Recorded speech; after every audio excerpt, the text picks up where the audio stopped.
सगळ्या शाळेला पाचवीचा संघ जर जिंकला तर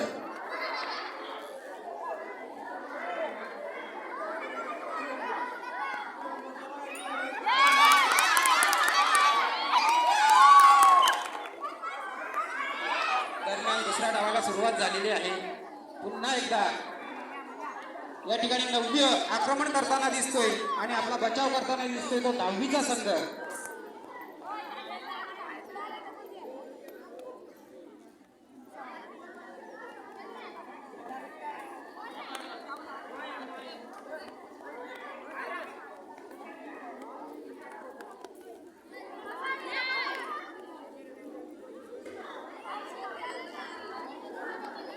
नक्कीच पहिल्या डावामध्ये मात्र दोन्ही संघांना समान गुण मिळाले होते.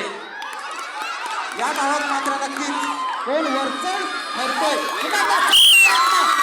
माय गॉड. आणि पहिला गडी बाद, दुसरा गडी बाद होतोय तो 10वी संघाचा.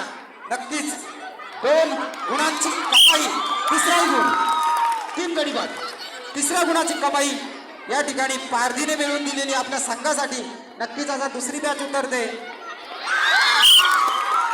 आणि दुसऱ्या बॅच मधला पहिला गडी बाद होतोय. म्हणजे 4 गुण मिळाले ते 9वी संघाला.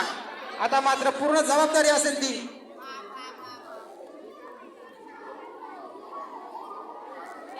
मयुरी. आणि इथे मात्र मयुरी बाद, 5वा गडी बाद, 5वा आद्रा, 6वा आद्रा, 6वा धंका आणि 6 गडी तंबूच्या आसराला परतलेले. आणि शेवटची बॅच या ठिकाणी मैदानात समीक्षा चांगला खेळ करील आपल्या संघासाठी. तिला साथ देते ती हर्षला आणि नॉन स्ट्राईक एंडला उभी ती रिया. सध्या पाठलाग सुरू आहे तो हर्षलाचा, कारण त्यांना नक्कीच समजलंय की हर्षला ही जरा कमजोर खेळाडू आहे आणि तो आपल्याला नक्कीच सापडेल. आणि या ठिकाणी पंचांचा बोट आकाशाकडे, गडी बाद, हर्षल आउट. हर्षलाला बाद दिलेला आहे तरी तिने मैदानातून बाहेर निघायचे. आणि आता मात्र संपूर्ण जबाबदारी असेल ती संघाची कर्णधार समीक्षा हिच्यावर. गर्ल फ्रॉम फरडेपाडा आणि खूप चपळ अशी मुलगी आहे. अभ्यासात हुशार आहेच, परंतु खेळत सुद्धा ते आपलं या ठिकाणी चांगलं कार्य आपल्याला दाखवते.